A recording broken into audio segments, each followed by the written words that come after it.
que a veces se opina desde el fanatismo o desde la escasez de la capacidad intelectual para analizar, lamentablemente. 10:42, senador Obrear, ¿cómo le va? ¿Cómo anda usted? Y bien, preocupado por todo este tema, porque la inflación, me imagino, a usted que es político de raza hace mucho tiempo, siempre vinculado con la intención de hacer política para transformar, lo pone frente a un escenario en donde la gente cada vez cree menos en la política. Mire, por eso es muy importante estudiar procesos económicos y procesos históricos. Es lo que menos se estudia. Los economistas que se forman estudian economía, pero no procesos económicos. Entonces es muy difícil encontrar respuestas. Le hago cortita. Sí. Hay un teorema. Cuando hay hiperinflación, cuando hay inflación, automáticamente hay caída de popularidad de la política, hay degradación de la política, aparece lo que se llama la humedad en política y aparecen los hongos. Producto de la humedad, no son casualidad. ¿Esto qué quiere decir? Quiere decir que, por ejemplo, en Alemania, de la posguerra, de la Primera Guerra Mundial, cuando se hace el Tratado de Versalles, Sí.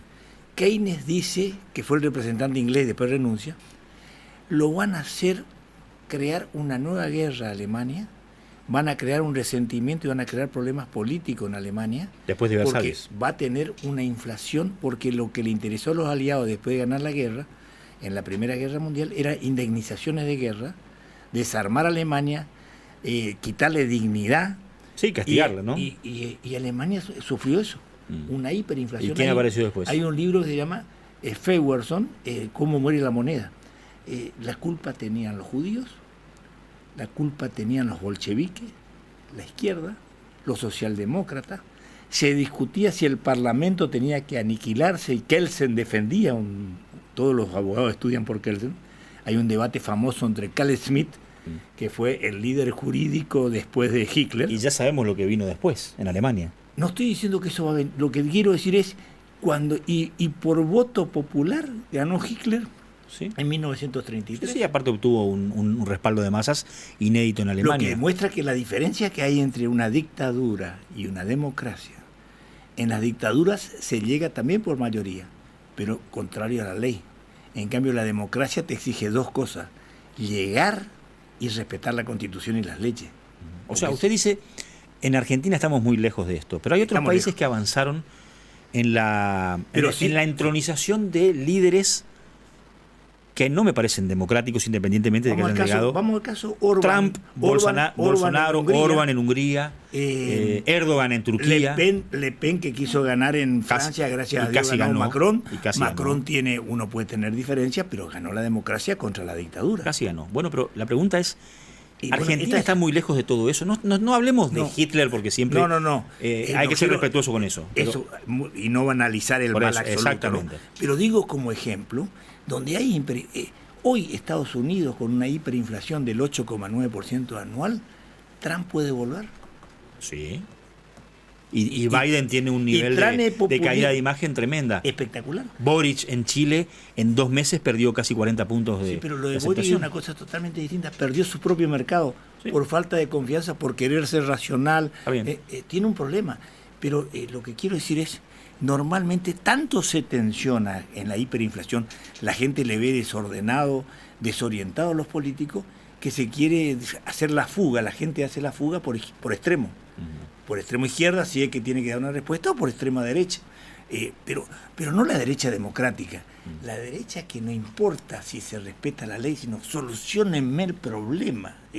La gente se pone tan desesperada que en un momento dado... ¿Y estamos lejos de eso en Argentina? Estamos a mitad de camino. Yo no quiero simplificar dando nombre, descalificando gente, pero quiero decir que la gente primero se está alejando de los partidos tradicionales. Vamos a hablar objetivamente. Hay crisis de los partidos tradicionales, hay crisis del bipartidismo primero, y el producto de la crisis del bipartidismo fue que ganó Macri en un momento.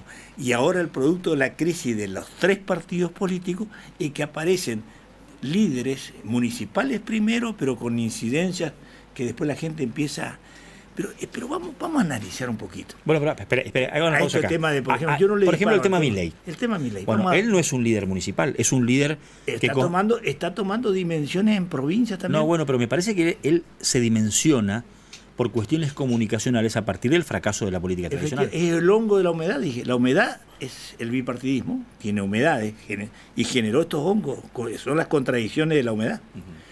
Ahora, el tema Milei, ¿qué está ofreciendo Milei? Porque tenemos que pensar, ofrece libertad.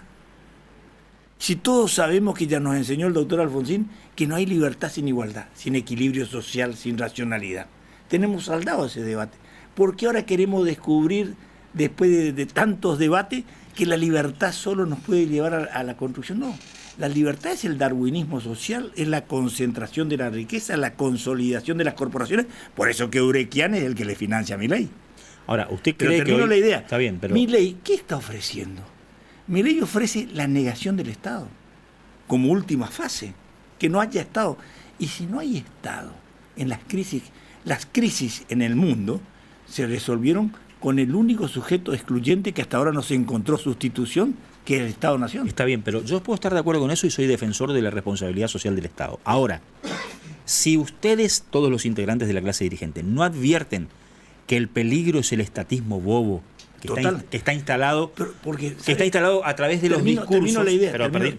Termino la idea porque coincido. Acá lo que hay que entender es, ¿sabe cuál es la diferencia que hay entre remedio y veneno? La dosis. La dosis exacta cura y es remedio. El exceso es veneno. Obviamente, entonces el Estado tiene que existir, uno no puede negar. Lo que tiene que tener una dimensión inteligente, serio, encontrar la legitimación social y política y el desarrollo. Y cuando hay hiperinflación, uno mira la clase política. Más allá de la presencia, o mejor dicho, de sobre todo el gobierno nacional, sobre todo los partidos nacionales, sobre todo la dirigencia que vive en Buenos Aires. No, pero no se olvide que pasó Macri y tampoco pudo controlar la inflación. No, y Macri supuestamente prometía un escenario económico distinto. Yo le daba mi opinión. Sí. Macri, en mi opinión, no está para jugar segundo tiempo. Porque le dimos la oportunidad, 4 años, un esfuerzo para poder ganar y regaló una... no supo qué hacer. O se confundió o supo qué hacer y no hizo un desastre. Bueno, los hechos muestran eso. Más allá de las consecuencias que se pueden vislumbrar de la conducta de Milei, voy a la denuncia que hace Milei de la política. ¿Cuál es el grado de veracidad y de importancia de esa denuncia de la casta política que vive del Estado? Mire, yo le diría fundamentalmente, como primer lugar, cuando yo digo que hay una humedad que genera el hongo, es señal de que Milei es la fiebre de una infección que generó el bipartidismo en la Argentina que tenemos que resolver. Esto está clarito, ¿sí? No es que yo diciendo no acá la gente va a creer otra, la gente sabe, tiene claro que hay que hacer una gran renovación, que hay que hacer cambios, que hay que ver cómo vivía cada político, porque gracias a Dios en todos lados uno conoce a la gente, entonces sabe, y bueno, y lo que hay que hacer es la diferenciación, porque usted lo que no puede decir es la casta política son todos malos y todos los demás son buenos. Ese teorema no es cierto. No, está bien, pero esa es la denuncia que instala Milei. Pero tiene que aparecer los buenos y los buenos no aparecen. Y por eso la renovación no es mala. Ajá. Y los que se ratifican con experiencia tampoco es mala. Lo que hay que ir viendo los cambios. Yo creo que no aparecen los líderes. Estamos teniendo problemas de liderazgo en serio en la Argentina. La crisis se comieron los líderes.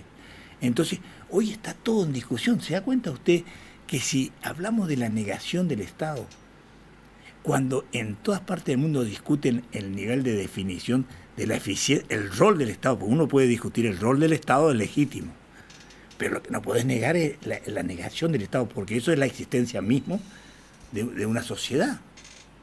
Entonces, ahí es donde Milei entra en lo que se llama el precipicio académico intelectual, porque él es de la escuela de von Hayek, el austríaco, donde niega el Estado, donde cree en los servicios mínimos, pero eso es en la academia. Bueno, ¿no? pero la esto gente, fue superado, ese debate. Yo respeto mucho su cuestión intelectual porque usted es un lector permanente, un estudioso. No, pero digo...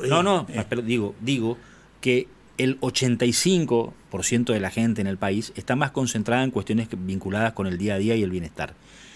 Y ahí tiene que haber un discurso, ahí tiene que haber una acción y ahí tiene que haber una respuesta, que es lo que todavía la clase dirigente no encuentra. Por ejemplo, en Corrientes, permítame terminar la idea, la alianza gobernante tenía todo más o menos ordenado en términos de orden, de control del gasto público, de endeudamiento, porque en definitiva eso hay que reconocerle a Ricardo Colombi, pero la gente comenzaba a reclamar otras cosas y llega Valdés y cambia muchos paradigmas, comienza a hablar de futuro, de negocios, de ir a buscar mercados al mundo, o sea, da la sensación de que hay algunos que interpretan qué es lo que la demanda social impone y a veces, bueno, en definitiva consiguen el respaldo que consiguen. Valdés consiguió 77% de respaldo en las urnas y no es un detalle menor. Ahora, a nivel nacional, creo que los integrantes de la clase dirigente todavía no muestran esa capacidad para decodificar qué les está reclamando la gente. En consecuencia, esa incapacidad hace aparecer este fenómeno político. Coincido totalmente, porque en Corrientes tenemos resuelto en alguna medida importante lo que se llama, tenemos muchos problemas como tiene cualquier parte del país, pero tenemos dos cosas centrales: liderazgo político y cohesión social. Una gran solidaridad de la gente, una comunidad que está organizada, que tiene legitimidad y que tiene un rumbo para construir con toda la carrera de obstáculos que implica hay mucho por hacer. Inflación, hay mucho por hiperinflación.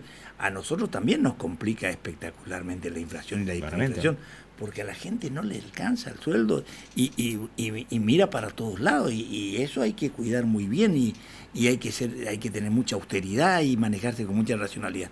Pero estábamos hablando del tema nacional. El tema nacional está muy complicado, está muy atomizado el poder. La oposición puede ganar, pero tiene que explicar una cosa, y lo digo que yo soy opositor. El para qué queremos ganar. Sí. Porque si vamos a llegar como con Macri y después no sabemos qué hacer arriba, vamos a tener un problema. Y la gente tiene esa capacidad, o sea, mejor dicho, las necesidades de la población, ¿le va a dar, digamos, esa capacidad de llevar a ese análisis para qué querés el poder? Que sabe que la gente... Y profundizar Yo eso. le cuento una cosa. Aparte de la política macro que uno habla, que puede confundirle, que la emisión, que la no emisión, que si es causal, multicausal, hacer todo ese debate que uno puede confundir si quiere, tenemos que empezar a hablar de políticas sectoriales. ¿Qué quiere decir esto? Decir, ¿qué estamos haciendo en minería? Estaba estudiando. ¿Qué estamos haciendo en la minería en la Argentina? Usted sabe que, y esto es culpa de los dos partidos, usted sabe que la minería en la Argentina, las multinacionales que vienen pagan el 3% de regalía a las provincias, nada más, y el Estado Nacional les reintegra cuando exporta 5%, así ponemos plata encima por darle la minería. No, y pero no me extraña, no sabía, pero no me extraña. Termino la idea. Sí. Y la misma montaña, la cordillera, Chile del otro lado, tienen el 19% de regalía. ¿Escuchó? Estos son datos para que miremos. Está bien, esos son datos. Son no, datos pero duros, quiero decir para que la gente... cuando empecemos a perdón, lo que quiero decir es cuando empecemos a analizar qué ofrece cada partido. Esto es la pregunta que tenemos que hacer. No, y aparte lo que desnuda vamos a la esto, otra pregunta. le doy la otra pregunta. Y después la espere. prestamos al campo. Está bien, y le queremos sacar más plata. Bueno, casualmente, y a la minería de las multinacionales le regalamos. Esto desnuda el divorcio entre el discurso y la realidad. Efectivamente. Bueno, pero mientras tanto, el ciudadano que quizás no sepa lo de la cuestión de la minería, pero estoy que diciendo, el Estado, que el ciudadano conoce en trazos gruesos la cuestión, la relación campo-gobierno, porque lo vive permanentemente y sabe y conoce, y el campo tiene sus referentes que lo saben explicar muy bien, pero en el día a día le sube el dentífrico, le sube la harina. Esto tiene que ver con la inflación, tiene que ver con todo. Está bien, bueno, tiene que ver con...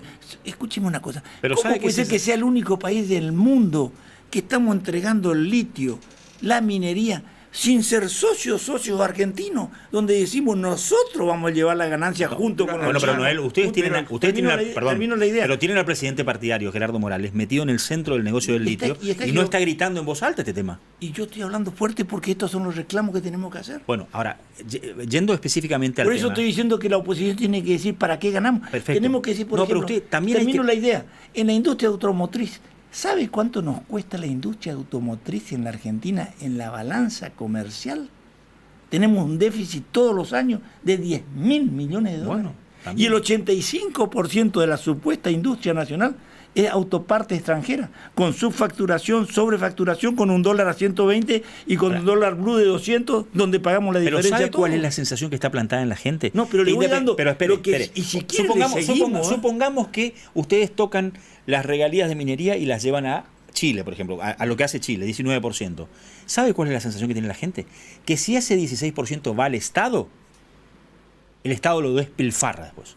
No lo utiliza en obras de infraestructura, en crecimiento, se mete en el clientelismo. Nos va a decir a nosotros que, se nos caen los puentes y no podemos arreglar. Por eso. Entonces la cuestión central, en la Ruta 12. Para mí la cuestión central de entender este fenómeno de los hongos que aparecen con la humedad, que usted dice, graficando, Milei es el hongo que aparece con la humedad. La contraindicación Pero es ¿qué hacemos con el Estado? ¿Para qué sirve el Estado en la Argentina? Porque así no sirve. Y por eso estoy diciendo que la oposición tiene que decir, ¿para qué queremos ganar?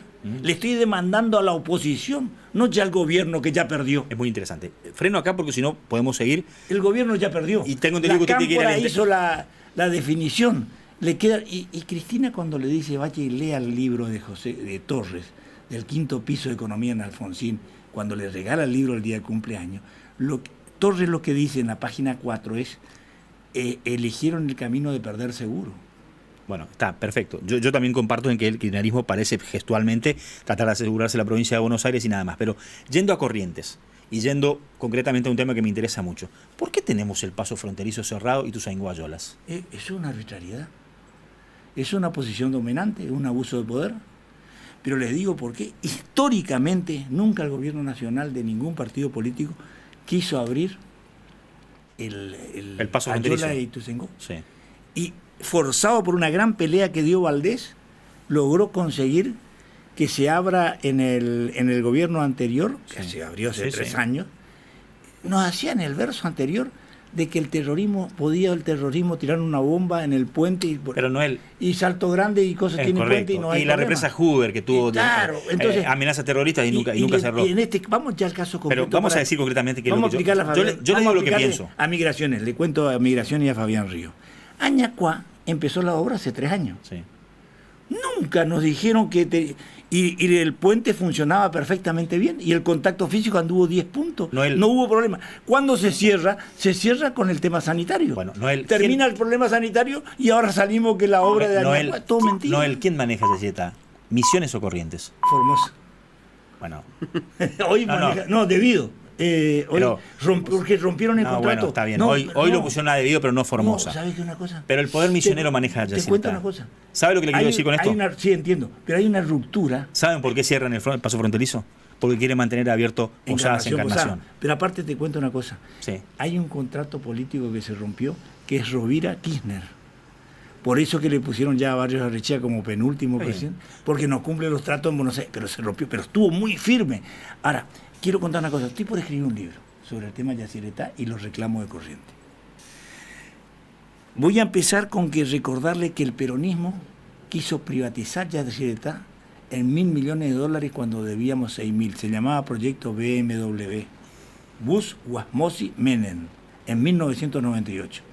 Corrientes hizo una gran manifestación con Valdés a la cabeza, Manolo, el padre, nosotros, Storani, Lozada, un enfrentamiento brutal con Gendarmería, y ese fue el punto de inflexión donde Menem decidió ante la crisis no avanzar con muertos, no avanzar y cayó.